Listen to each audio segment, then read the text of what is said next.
यदि लाइफ में कभी भी आपको 1% भी जीतने का मौका यानी अवसर मिले तो उस अवसर का भरपूर लाभ उठाना चाहिए। झारखंड में 10 सालों के बाद जेटेट का एग्जामिनेशन कंडक्ट होने जा रहा है।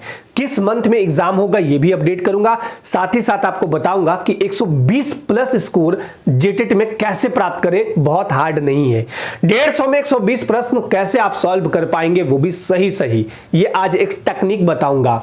जनरल और ईडब्ल्यूएस कैटेगरी को लाना है 60% माने कि 90 अंक, और वहीं बीसी 1-2 को लाना है 55% अंक, और एससी एसटी और आदिम जनजाति को 52% अंक। तो ये कैसे संभव है, 120 प्रश्न कैसे आप लाएंगे समझाता हूं। सबसे पहले उसके लिए एक उदाहरण समझिए।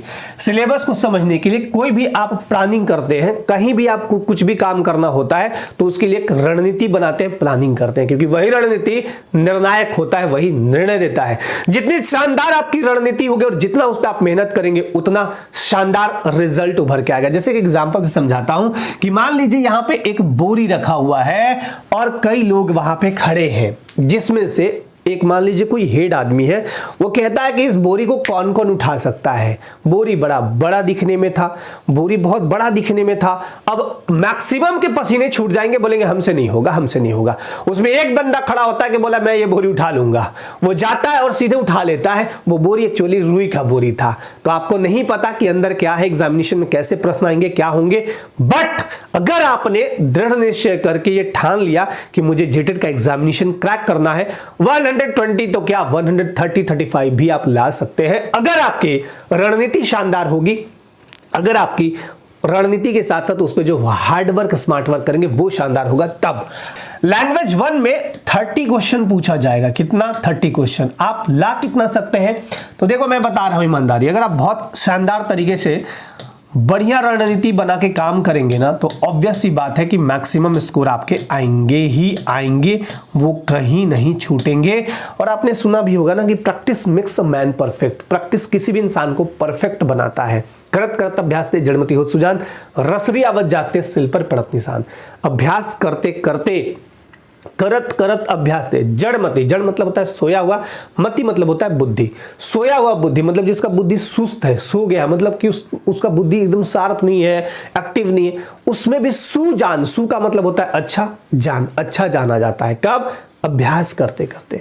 रसरी आवत जाते, मान लीजिए ये सिल है पत्थर, अब यहाँ पे नीचे कुआं है तो रसरी यहाँ ऐसे आता जाता है, नीचे बाल्टी खींचते हैं ऐसे। रसरी आवत जाते, सिल माने होता है पत्थर, पत्थर पर भी निशान छोड़ जाते हैं। तो ये जेटेट कोची है। लैंग्वेज 1 में 15 क्वेश्चन हम हिंदी से पूछेंगे, तो इसमें आप कोशिश करेंगे 12-13 क्वेश्चन आराम से आपके हाथ में आएगा, यदि आप हिंदी को अच्छे से पढ़ रहे हो। अब जिनको डर लगता है इंग्लिश में, मैं मान के चलता हूं कि आपका इंग्लिश इतना भी खराब नहीं कि 10 क्वेश्चन यहां से नहीं निकाल पाए। अब 10 क्वेश्चन मान के चलिए ठीक है, जरा हमको इंग्लिश एकदम नहीं आता या समझ में उतना नहीं आता है, 5 क्वेश्चन तो निकाल सकते हैं ना। फिर अगला 5 क्वेश्चन प्रैक्टिस करके आप निकालेंगे तो 10 यहां से आएगा ही आएगा। लैंग्वेज 30, जिनका भी नागपुरी है, 30 में आप 29 प्लस कर सकते हैं यदि आप बहुत अच्छे से प्रिपरेशन करते हैं। तो पेडागोजी में आप बहुत ज्यादा मत करिए, आप 20-25 ही करिए। एक एवरेज स्कोर रखता हूं 20-25, इसी के आसपास अराउंड 25 प्लस भी जा सकते हैं। अब पेडागोजी जो पहले पढ़े हैं, मान के चलो कि आज के 8 साल पहले बीएड किए हैं, कोई 15 साल पहले किया है, पेडागोजी तो भूल गए होंगे। ऑब्वियस सी बात है, क्योंकि ये 1 टाइम पढ़ता है इंसान। पेडागोजी सिलेबस में बचपन से लेके कभी नहीं, हिंदी बचपन से लेके आज तक आप पढ़ रहे हैं, इंग्लिश बचपन से लेके कम से कम 10 तक तो पढ़े हैं, 12 और ग्रेजुएशन में भूल जाइए। उसके अलावा कौन सा है आगे, एसएसटी पढ़ते हैं हमेशा, मैथ से पाला नहीं छूटा, तो आप वो सब पढ़े। लेकिन पेडागोजी सिर्फ लाइफ में इंसान एक ही बार पढ़ता है, बीएड या डीएलएड या टीचर ट्रेनिंग वगैरह करने के टाइम। तो जो फ्रेशर है, जो एकदम नया अभी किए होंगे ना, जिनका सेशन चल रहा होगा, उनका थोड़ा ठीक होगा। बट फिर भी मैं इसमें बहुत सारे टेक्निक्स बताऊंगा आने वाले टाइम में, जो ये स्कोर एकदम चुटकी बजाने बराबर है, कुछ भी नहीं है। और कुछ पेडागोजी का मैं मास्टर रूल आपको बता दूंगा। मास्टर रूल, मास्टर की जिसके पास होगा ना, वो बहुत अच्छा कर लेगा, नो डाउट। कॉमन सब्जेक्ट है जहां पे ये स्कोर आप ला सकते हैं। यदि आप यहां पे खोरठा लिए हैं, यहां पंचपरगनिया लिए हैं, तो आप अपने अपने क्षेत्र में अच्छे से काम करेंगे। अच्छा, मैं आपको दिखा देता हूं नागपुरी के लिए मैं क्यों बोल रहा हूं। ये देख रहे हैं, ये आज बहुत जबरदस्त तरीके से मैंने निकाल कर रखा है। ये सब नोट्स ऑलरेडी बने हुए हैं। ये अब जैसे मैं लोक साहित्य की बात करूं, लोकगीत पढ़ने हैं तो लोकगीत का वर्गीकरण 5 प्रकार से, इसको याद करवाते हैं ट्रिक से। याद कैसे? संस्कार संबंधी, ऋतु संबंधी, व्रत संबंधी, फिर क्रिया संबंधी, फिर विविध। विविध में कौन कौन आएगा, व्रत में कौन कौन आएगा, इसके बाद क्रिया संबंधी गीत में श्रवण कुमार गोस्वामी साहब क्या कहे हैं, कैसे कहें, ये सारा कुछ बहुत अच्छे से। और यहाँ नागपुरी लोकगीत में सोहर गीत को क्या कैसे गाते हैं, मोर पिछवारी जमहरिया लहर लहर करेला, ये लाल पलना बाबू है गर्भस्य भेले आउरू वंश बढ़ाले हो।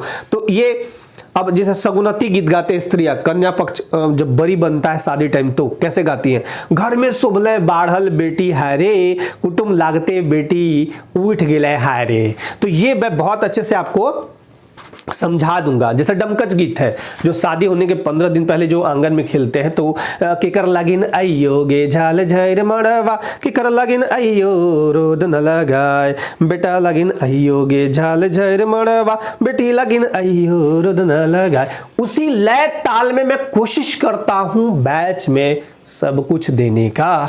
तो ये बहुत शानदार तरीके से बनाया हुआ है, मैं आपको सब कुछ दिखा देता हूं। ओदे ओदे रे चलू नी पिया लेगा रखूं, अखरा में जोड़ा मांदर बोला थे चलू नी पिया लेगा रखूं।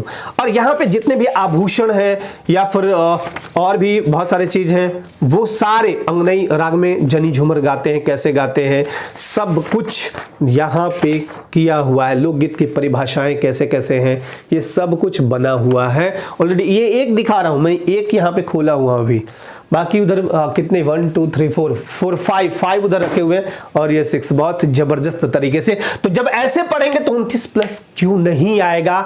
ये आप भी अगर करेंगे अच्छे से मेहनत तो जरूर आएगा, चाहे जिस सब्जेक्ट में आप होंगे। तो इस टाइप से आप पढ़ाई करेंगे। पहला अब आते हैं 1 to 5 में, वो तो कॉमन बात था। अच्छा, पैडागोजी जिनको समझ में नहीं आता है वो क्या करे भाई। पैडागोजी हमको सर पाले नहीं पड़ता है, पढ़ते हैं कुछ लगता है चारों ऑप्शन एक ही जैसा है। उससे बचने का तरीका, उसका ट्रिक बताएंगे। रुकिए, यूट्यूब पे एक सेशन में लाऊंगा, आपकी अगर डिमांड हो तो, आपकी अगर मांग हो तो, कि पैडागोजी को इजी कैसे किया जाए, कैसे इसको आसान तरीके से पढ़ा जाए, वो चीजें। अब यहाँ पे मैथ है, प्रैक्टिस करिए मैथ में जो जो चीजें दी हुई हैं। ईवीएस इन्वायरमेंटल स्टडीज जो है 30 क्वेश्चन, इसका प्रैक्टिस, इसका नोट्स बनाइए, इसके कंटेंट लाइए, वो अच्छे से पढ़िए। एसएसटी में जो भी टॉपिक्स आपके दिए, हिस्ट्री, ज्योग्राफी, पॉलिटिक्स वगैरह वगैरह, कुछ टॉपिक्स तो मैं भी लाऊंगा, आपके बीच रखूंगा। कंप्यूटर के लिए एकदम जिंदाबाद रहिए, आप एकदम निश्चित रहिए। 10 में मैक्सिमम क्वेश्चन आपको मिल जाएंगे कंप्यूटर बैच से। यदि आप नागपुरी बैच में आए हैं या आते हैं या आए होंगे, क्योंकि 10 तारीख से 10 अप्रैल से नागपुरी का ये बैच स्टार्ट होगा। 10 अप्रैल से स्टार्ट होने वाला है। डेमो वीडियो देखने के लिए आप 1-2 दिन वेट कर लीजिए। डेमो में नागपुरी का डेमो लेने की जरूरत भी नहीं है वैसे आपको, लेकिन कहेंगे तो नागपुरी का डेमो। वैसे नागपुरी बैच का जो बैच है डेमो लगाया हुआ है, तो कंप्यूटर आपका कोई दिक्कत नहीं। हिंदी के लिए बता रहा हूं, जो ये हिंदी पेपर 115 में 12-13 लिखा हूं ना, यूं ही नहीं लिख रहा हूं, हिंदी भी उसमें इंक्लूड है नागपुरी बैच में, ठीक है। अब एसएसटी की बात है तो जो भी टॉपिक्स दिए हैं, अभी मैं टॉपिक्स थोड़ा सा डिस्कस करूंगा, ज्यादा नहीं। साइंस में जो टॉपिक है, साइंस एंड मैथ में वो, और कंप्यूटर तो बता ही दिया। तो इस टाइप से अगर आप काम करेंगे ना, 30-30-60 है ना, 30-30-60 है ना, आप क्या कीजिए, 25 दूना 50 नंबर लाइए, सिंपल। अब आप 50 नंबर इधर से ले आए, 20 नंबर अगर इधर से लाते हैं 70, 30 नंबर इधर से लाते हैं 70, 30, 100, और यहां से 15, 10, 25, आराम से 120 प्लस करेंगे। बट ये जितना आसान लिखना था उतना आसान है नहीं कि लिख दिया और आ गया। इसके लिए आपको जबरदस्त तरीके से। खैर, अब यहां पे आते हैं, एसएसटी में भी वही हाल। यहां पे मैथ एंड ईवीएस में 50 आप इजिली ला सकते हैं यदि आप प्रैक्टिस बहुत जबरदस्त की है, पढ़ाई अच्छे से की है टॉपिक वाइज। लेकिन एसएसटी में 50 में 40-45 लाना थोड़ा मुश्किल होगा। तो यहां पे 10 में कंप्यूटर में रख देता हूं, इसमें माइनस कर देंगे। यहां आप रख दीजिए लगभग 35 नंबर रखिए, 35 और 10 45, 34, 35, 36 नंबर आराम से आएंगे अगर आप अच्छे से प्रिपरेशन करते हैं। वहां 50 में आप 40 ला सकते हैं। मैथ साइंस में नंबर थोड़े कम करते हैं अगर आप फॉर्मूलाज बढ़िया से पढ़े हैं, उसके संबंध में, जैसे साइंस के बारे में ध्वनि है तो उसके बारे में अच्छे से पढ़े हैं, तो नंबर नहीं करते हैं। इसके बारे में तो कहा गया एसएसटी के बारे में कि हिस्ट्री ज्योग्राफी बेवफा दिन पढ़े तो रात सभा, कुछ टेक्निक्स भी बताएंगे आपको, वेट कीजिए।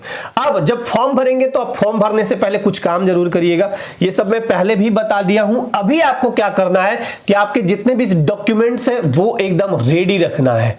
ये सारे डॉक्यूमेंट आप रेडी रखिएगा, क्योंकि जिस दिन फॉर्म भरने का लास्ट डेट होगा यानी मई वाला टाइम, उस दिन को आपके पास ये जो डॉक्यूमेंट्स हैं वो सारे अपडेटेड होने चाहिए। इतनी बात आप ध्यान रखिएगा। 21/4 से 21/5 तक फॉर्म भरा जाएगा, यानी ऑनलाइन कब से किया जा रहा है तो 21 अप्रैल से लेके 21 मई तक, अप्रैल टू 21 मई। तो 21 मई तक ये जो आपका डॉक्यूमेंट है वो रेडी फॉर्मेट में होना चाहिए, चाहे वो रेसिडेंशियल कास्ट वगैरह वगैरह, अगर आपको आरक्षण का लाभ लेना है वगैरह वगैरह। तो अब आपको दिखाते हैं एग्जाम डेट के बारे में। ये कब तक फॉर्म भरवा रहे हैं? मई तक। 21 मई मतलब खत्म मान लीजिए, तो मई तक तो खत्म रख लीजिए, जून गया आपका सीधे, ठीक है। अब आते हैं जुलाई की बारी आई, तो जुलाई आप मिड के बाद, यानी एग्जाम डेट जुलाई मिड के बाद आप रख लीजिए, मिड और अगस्त, ये 2 महीना, यानी सबसे ज्यादा संभावना आपका ये जुलाई और अगस्त, जुलाई मिड पहले नहीं, तो ये आपका जुलाई अगस्त एक्सपेक्टेड एक बता रहा हूं, यानी आपके पास प्रॉपर टाइम है पूरा ये मई, पूरा ये जून, और मान के चलिए कि जुलाई में अगर आधा टाइम के बाद एग्जामिनेशन डेट आता है या वैसा कुछ होता है, अगर एक शर्त लगा रहा हूं, अगर एग्जाम डेट का फॉर्म ऑनलाइन करने का डेट एक्सटेंड नहीं होता है तब के अकॉर्डिंग बता रहा हूं। डेट एक्सटेंड हो गया दैट मीन सीधे आगे बढ़ जाएगा, ये अगस्त मान के चलिए, तो आपके पास पर्याप्त टाइम है, अच्छे से प्रिपरेशन कर सकते हैं। और प्रिपरेशन को बहुत शानदार जबरदस्त बनाने के लिए आपके सभी कोर्सेज पर डिमांड बहुत ज्यादा आप सबकी होती है कि भाई वो कूपन कोड सर लगा दीजिए, तो मैंने लगवा दी है 50% कूपन कोड लगा हुआ है। ये हमारा एप्लीकेशन है झारखंड रिसर्च, इसी नाम से एप्लीकेशन, इसी नाम से यूट्यूब चैनल। कूपन कोड लगाइएगा सक्सेस, ये कूपन कोड है, आपको 50% डिस्काउंट यानी फ्लैट मिल जाएगा। अब इस बैच में आपको क्या खासियत है, क्या मिलेगा, मैं कोशिश करूंगा कि नागपुरी में बहुत जबरदस्त तरीके से आपको काम करवा जाऊं कि आप एग्जाम देके गदगद हो जाएं। पहला तो ये कि नागपुरी बैच भाषा 2 1 to 5 6 to 8 दोनों के लिए है, बोथ के लिए। यहाँ पे आपको लाइव लेक्चर दिए जाएंगे, उसी का रिकॉर्डिंग फॉर्मेट लग जाता है सेम अपने आप ऑटोमेटिक। फिर उसके बाद कुछ रिकॉर्डिंग के लेक्चर देंगे, कुछ रिकॉर्डेड वीडियोस देंगे, पीडीएफ नोट्स आपको मिलेगा ऐप में, फिर VBI MCQs करवाएंगे, ये बहुत जबरदस्त चीज है। और इसके बाद इसके साथ साथ ना यहाँ पे 3 कोर्स जैसे कि कंप्यूटर एजुकेशन आपको मिल गया, फिर 10 टेस्ट आपको मिल गए कंप्यूटर वाले, फिर हिंदी पेपर 1 आपको वो भी मिल गया इसी के साथ। और ये एप्लीकेशन में जाइएगा तो बहुत सारे बैच हैं, अगर आप संबंधित बैच से जुड़ना चाहते हैं, जैसे कि एक चल रहा है पदाधिकारी batch GS and computer paper 2 के लिए, तो ये भी बहुत जबरदस्त तरीके से बनाया गया है, इसमें भी क्लासेस चल रही हैं, आप इनरोल कर सकते हैं। ये सारे बैचेज हैं, दिख जाएंगे इसे। अब आपको मेन चीज एक बार दिखा देता हूं, मैं एक एग्जांपल कोई लेता हूं और वो आपको समझा देता हूं, ठीक है। वो आप जब एक बार समझ जाएंगे तो आपको कोई दिक्कत नहीं होगी। खड़िया के बाद ये संताली, उसके बाद भूमिज, उसके बाद नागपुरी। अब जैसे यहां पढ़ते हैं सिंपली देखिएगा, एक सवाल आप लोगों का और आता है कि सर क्या हमने जो सीजीएल में नागपुरी आपसे पढ़ा था उससे ये पूरा कवर हो जाएगा? तो नहीं, पूरा कवर नहीं होगा। जैसे उसमें मैंने ये वाले टॉपिक नहीं पढ़ा है, जैसे कि प्राथमिक विद्यालय उपयोग के अनुरूप श्रवण पठन मौखिक एवं लिखित सरल अभिव्यक्ति, ये नहीं पढ़ाए हैं। फिर ये नई शिक्षा नीति 2020 ये नहीं पढ़ाए हैं। उसके अलावा आप देखिएगा ये अनुच्छेद संवाद सरल पत्र लघु लिखित अभिव्यक्ति ये नहीं पढ़ाया है। बाकी आपको लोकगीत लोककथा पहेली कहावत लोक जीवन संबंधित ये सब पढ़ाए हैं, व्याकरण पढ़ाए हैं, वाक्य रचना, अब प्राथमिक भाषा दक्षता ये भी नहीं पढ़ाए। तो ये बहुत सारे जो चेंजेस हुए हैं वो लगभग आपको 50% 40-50% कवर करेंगे वहां से, लेकिन ये नए सिरे से पढ़ा रहा हूं बहुत जबरदस्त तरीके से। तो यहां पे अब जैसे नागपुरी भाषा का परिचय, उद्भव, विकास, क्षेत्र विस्तार एवं भाषिक स्थिति, इसको पहले अपने दिमाग में लाइए कि कह क्या रहा है। नागपुरी भाषा का परिचय, नागपुरी भाषा क्या है? तो सदानों की भाषा है। नागपुरी भाषा के बारे में सदरी, गंवारी ऐसे बोलते हैं। नागपुरी के बारे में बहुत सारी चीजें, डिटेल्स जो क्लास में देखिएगा। इसका उद्भव कैसे हुआ, कैसे नागपुरी भाषा बना, उसके बाद इसका क्षेत्र विस्तार, नागपुरी भाषा वैसे कहाँ कहाँ बोली जाती है, झारखंड के किन किन एरियाज में, झारखंड से क्या बाहर भी बोला जाता है तो कहाँ कहाँ, और भाषा की स्थिति इसकी क्या है, नागपुरी भाषा का स्टेटस क्या है, कितने लोग बोलते हैं, क्या क्या इसका किसमें किसमें सब कुछ। तो देवनागरी आधारित लेखन रूप, ध्वनि, उच्चारण, वर्तनी, शुद्ध भाषा प्रयोग। आप बैच में आने के बाद ना आपका एक चीज तो बहुत स्ट्रांग हो जाएगा, ये पहले बता दे रहा हूँ। पहला हिंदी, आप अगर हिंदी गलत सलत लिखते होंगे या हिंदी में दिक्कत होता होगा, हर्षित दीर्घी या रेफ लगाने में, आशीर्वाद लिखना है तो वो, वर्तनी में दिक्कत, तो इस बैच में आने के बाद वो सब पहला सुधर जाएगा, क्योंकि आप भावी शिक्षक हैं। जब बच्चों को पढ़ाएंगे तो आप शुद्धता के साथ पढ़ाएंगे तो वो बहुत अच्छा रहेगा। फिर उसके बाद व्याकरण बहुत स्ट्रांग हो जाएगा, चाहे वो नागपुरी का हो चाहे वो हिंदी का हो, बहुत स्ट्रांग हो जाएगा। जहां भी जिस भी क्लास में जाइएगा आपका एक अलग पहचान, अलग नाम होगा। नौकरी 3 टाइप से लोग करते हैं, एक तो बहुत शीर्ष पे होके, जिनको जो वरीय पदाधिकारी होते हैं या वरीय आपके जो भी होंगे वो आपको एकदम नंबर 1 पे रखेंगे, आपके बात का एक अलग ही वैल्यू होगा। दूसरे होते हैं कि किसी तरह नौकरी चल रहा है ठीक ठाक तरीके से ही, लेकिन उतना नाम नहीं है, नॉर्मल चल रहा है, अच्छे से काम करके निकल जा रहे हैं। और तीसरे हैं कि हर जगह बात सुनने वाले। तो अब आपको तय करना है कि आप किस कैटेगरी में जाने वाले हैं। नौकरी सभी लोग करते हैं, बट अपना एक पर्सनालिटी बना के रखना एक अलग बात होता है। खैर, सब कुछ आपको पठन, बोध, भावार्थ। अब आपको एक चीज और दिखाते हैं, ध्यान से देखिएगा। जैसे अब आप लोग को सबसे ज्यादा जो डर वाला सब्जेक्ट लगता होगा ना, वो मैं निकालता हूं। डर वाला जो सब्जेक्ट होगा वो इधर कहाँ गया, 1 मिनट। डर वाला जो सब्जेक्ट लगता होगा वो मैं एक बार निकाल देता हूं, ठीक है। यही है पैडागोजी। ये पैडागोजी बहुत ही गले की हड्डी, नहीं बोलते हैं कि गले में न उतर रहा है न निगल पा रहे हैं, ऐसे कोई भी बात नहीं है। ये कहता है कि विकास की अवधारणा एवं अधिगम से इसका संबंध। अब अधिगम क्या है, एक वर्ड है, अवधारणा तो समझ में आ जाएगा, लेकिन अधिगम क्या है तो ये आपको पहले समझना है, एक एक वर्ड को तोड़ना है। बाल विकास, बाल का मतलब क्या होता है, जो बालक होते हैं, जो स्कूल में आते हैं पढ़ने, उनके विकास के कौन कौन से सिद्धांत और अवस्थाएं हैं। ये NEP 2020 NCF SE ऐसे करके एक PDF फॉर्मेट भी है, वो निकालिएगा, जब सर्च कीजिएगा गूगल पे तो मिल जाएगा। फिर इसके बाद है बाल केंद्रित शिक्षा, मतलब बालकों को लेके एकदम बहुत अच्छे से जो शिक्षा का प्लान किया गया है उनको ध्यान में रख के अभिनव शिक्षण पद्धति। शिक्षार्थियों के बीच व्यक्तिगत भिन्नताएं क्या है, वैयक्तिक भिन्नताएं क्या है। सतत एवं व्यापक मूल्यांकन, भाई कोई भी जब तक मूल्यांकन नहीं होगा सतत रूप से, मतलब लगातार रूप से, और व्यापक मतलब बहुत ही जबरदस्त तरीके से मूल्यांकन नहीं होगा, इवैल्यूएशन नहीं होगा, तो फिर कैसे काम चलेगा। अब जैसे मान लीजिए आप ही काम कर रहे हैं, आप मूल्यांकन ही नहीं कर रहे हैं कि मैं कल क्या था आज क्या हूं, कितना डेवलपमेंट हो रहा है, कितना मेरा टारगेट था, तो फिर डेवलपमेंट उतना होगा नहीं ना, आपको पता होना चाहिए। तो ये सारी चीजें हैं, इसमें बहुत अच्छे से इसको एक बार तोड़ेंगे, बच्चे कैसे सोचते और सीखते हैं। पेडागोजी में जिनको भी अच्छा नंबर लाना है वो कभी भी ये मत सोचे अभी आप B.Ed किए, मान लीजिए कहीं आप इंग्लिश होंगे, कहीं आप जॉब में होंगे, प्राइवेट जॉब, या फिर कहीं स्कूल में पढ़ा रहे होंगे या जो भी है, जब एग्जाम में जाके ये नहीं सोचना कि मैं तो फलाना सर हूँ, मैं तो फलाना हूँ, नहीं, आप सिंपल 6 to 8 का बच्चा बन जाइए और ये 1 to 5 का बच्चा। अब बच्चा जैसा सोचिए एकदम सही आंसर होगा। एक क्वेश्चन का 4 ऑप्शन जो होता है उसको आप इजिली छांट पाएंगे, और भी बहुत सारे टेक्निक्स हैं जो आपको वक्त के साथ बताई जाएगी, ठीक है। ये कंप्यूटर एजुकेशन मेरे ऊपर छोड़ दीजिए, कहीं कोई दिक्कत नहीं है।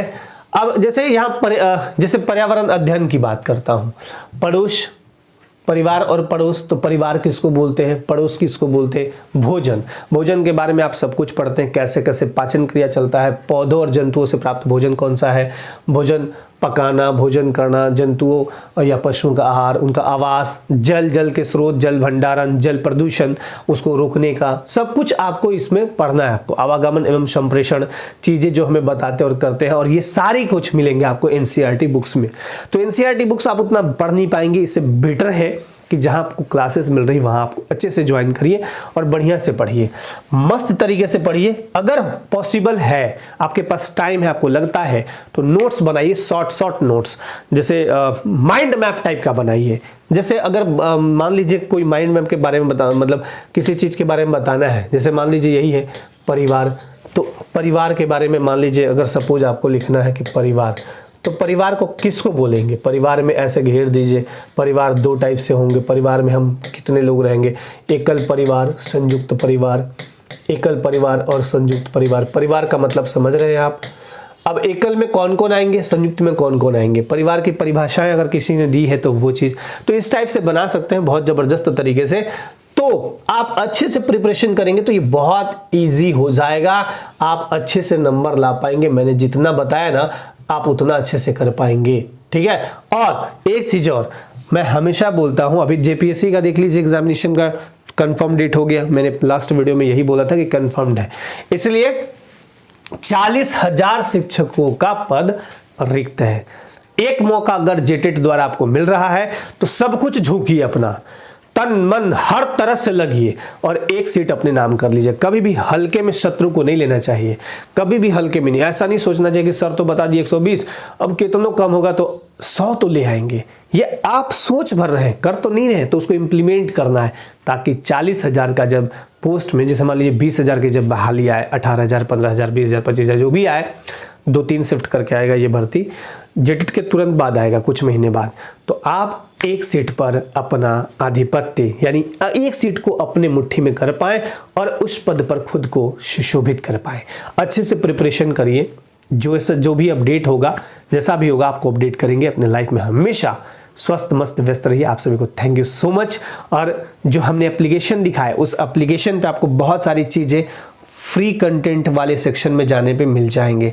इस एप्लीकेशन पे जब आप जाएंगे ना, तो फ्री कंटेंट वाले सेक्शन में बहुत सारे इंपॉर्टेंट आपके नोटिस, नोटिफिकेशंस सब कुछ मिलेंगे। चलिए, थैंक यू सो मच। मिलते हैं फिर। सभी को बहुत बहुत धन्यवाद एंड जय हिंद।